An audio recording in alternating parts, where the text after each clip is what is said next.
I'm at the old 1840s house right here. This is where John Brown actually boarded. This is very historic. It's actually on the Chambersburg, Pennsylvania Historical Society landmark. So we're gonna go inside. I'm gonna take you on a quick tour. Never been investigated before. There's been a lot of paranormal accounts, which is really fascinating to me. So let's go in here. We're gonna talk to Neil. And here he is right here in the dark. Dark, yes. So tell us a little bit of history about this location. We can go in here. Let's go in here. Yeah, this is what we call the John Brown house. This is actually where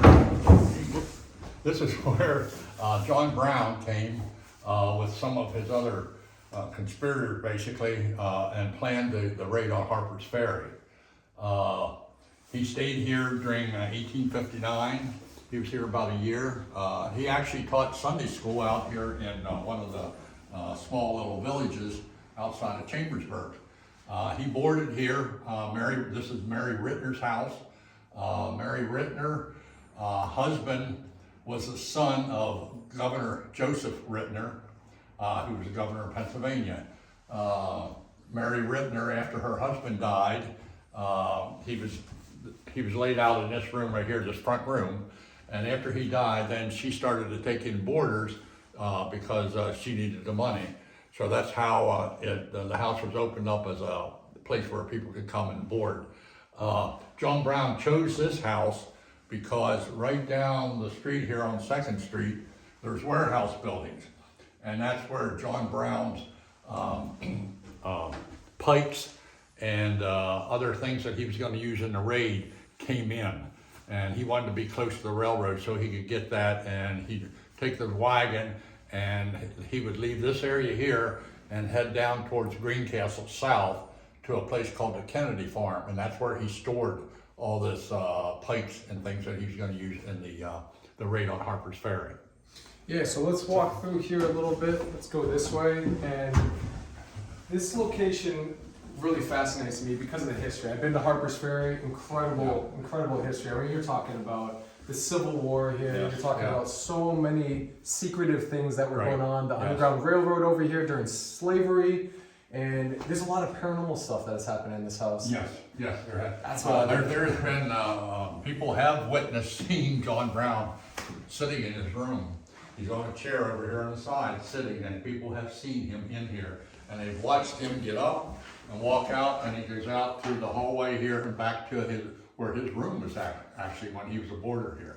And a lot of people have heard children running around in this location, Yes. giggling, Yes. laughing, the footsteps, phantom footsteps, seen shadow figures, heard voices. And what we're standing in here is original too. All the Everything in here is original, and it was a lot of the furniture and things were bought, especially because they go back to the 1850s. The walls, the wallpaper, everything is based on what it would have looked like in the 1850s. This was the dining room here. This is where John Brown ate, and this is where Mary Rittner had 3 daughters, young daughters, and he actually would sing songs here. He would actually teach them some prayer and things out of the Bible. Yep. And then this was her He room, went- right? And then back in through here, This was where they had this the is where Mary Rittner and her oldest daughter actually, they did the cooking in here for the guests that were at different places here in the house. Look at this old fireplace. This is all original in here. This is how it would have looked. And when you, back in the day, in the 1800s, you would look out this window and it'd be all farmland, right? All farmland, and then the creek, the Conegaji Creek would come down there. So her land went all the way down to where the creek's at. Yep. Let's go back into her room. We're gonna go show you where he stayed. Here.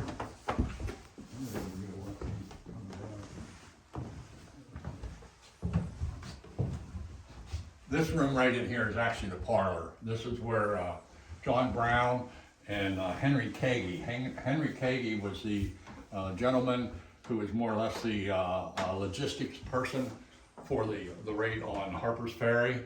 And this is where they gathered and talked about it. John Brown's actual Right back here. bedroom he stayed in this room back, or, no, I'm sorry. This was Henry Cage's room. Yep. John Brown's above us. John Brown was above. Right. Now, Henry Cage stayed here, and this is where he sat at the desk, and he designed up the plan on Harper's Ferry, how this was all gonna happen. And it used to look like this window's kind of painted on here, but this is kind of what it would have looked like. There was a Yeah. barn way back there, and it would have looked like this. And back through here would have been the creek running along the tree line there. And you can actually look out here, and they even have, I believe, Corpus Christi Church, Catholic church down the road here. That was there during the 1850s, and it would have been over here just like farmland all around it then. Times have changed. It's overpopulated now with buildings and stuff. You can't even see the fields or anything back there. And you have a story about he was in here. Oh, yeah. Henry Cage was in this room one day, and Mary Rittner, she planted a garden out back, and she there was a dog next door, and the dog would come into her garden and chew on her vegetables and things like that, and tramp them up and everything. So one day Henry Cage was in here, and he heard her yell, and he said, "What's going on?" She said, "Well, that darn dog's out in my garden again." So Henry Cage, he said, "I'll take care of that." So he raises this window right here, sat down, drew his pistol, and shot the dog in the vegetable garden. That's crazy. Picked the dog up, and they put it over the fence to the neighbor over here because it belonged to him, and he had no idea who did that. Times have changed dramatically. Yeah, I mean, you're talking history upon history and a lot of death in this area. This way.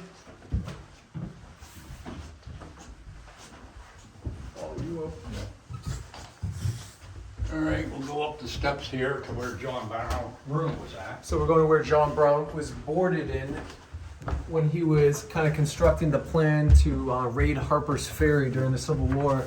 And I really wanted to take a stop during my investigation in town here. And sometimes we just discover very unique locations like this. And I was lucky enough to have Neil, show us around, show us some other locations that we didn't have planned. And this is what I love about our journey is on Deathwalker. You never know where we're going to go sometimes. We might have our location situated, but there might be even more haunted place, like right down the street, or a needle in the haystack that's a gem like this location that you guys were nice enough to preserve. And where can people find the location? You're with the Historical Society? The Franklin County Historical Society. We have a website you can go to. It's franklinhistorical.org. You can go there, and there's a lot of information out there about all the properties that we own.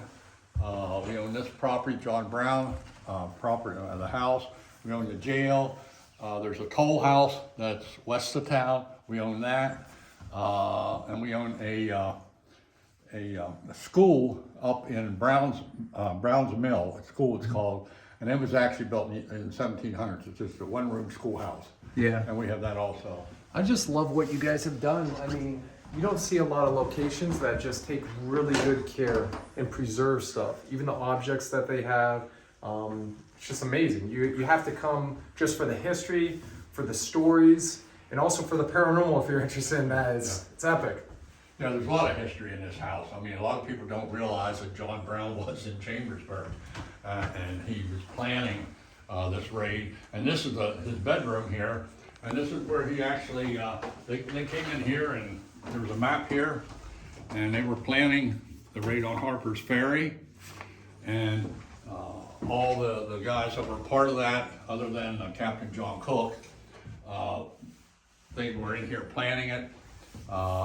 There's a story of one of Mary Rittner's little girls came up to the door over here and looked through the keyhole to see what these guys were doing in here, because a lot of people thought that they were counterfeiters, because that was big back in the 1850s.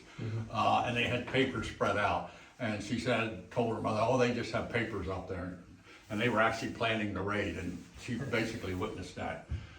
She actually rode on John Brown's wagon when he was hauling the pipes that came in down here in the warehouse. He would go down there, pick them up in the wagon. She would walk down, get on the wagon, and ride the wagon so far to Chambersburg, up Main Street, until she got off the wagon, then he headed the rest of the direction.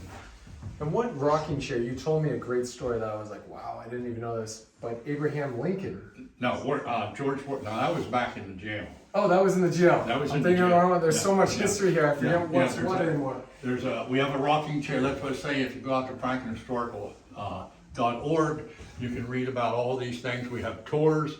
You can take a tour of the John Brown house and the jail both. And there is a chair that we have on display at the jail in the museum part that came from Mercersburg.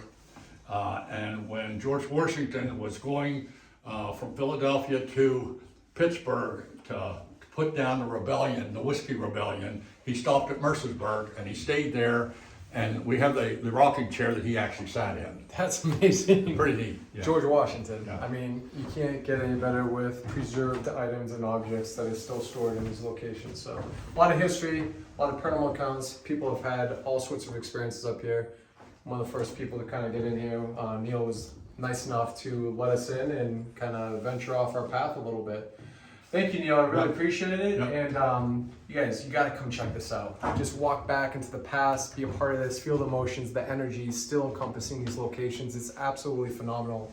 And come be a part of it, experience it, learn the history. It's kind of what built the America in a sense. So absolutely. be a part of that. Thank you, everybody. Stay tuned. More Deathwalker off beaten path stories coming your way. But I got to get back to the investigation. Talk soon.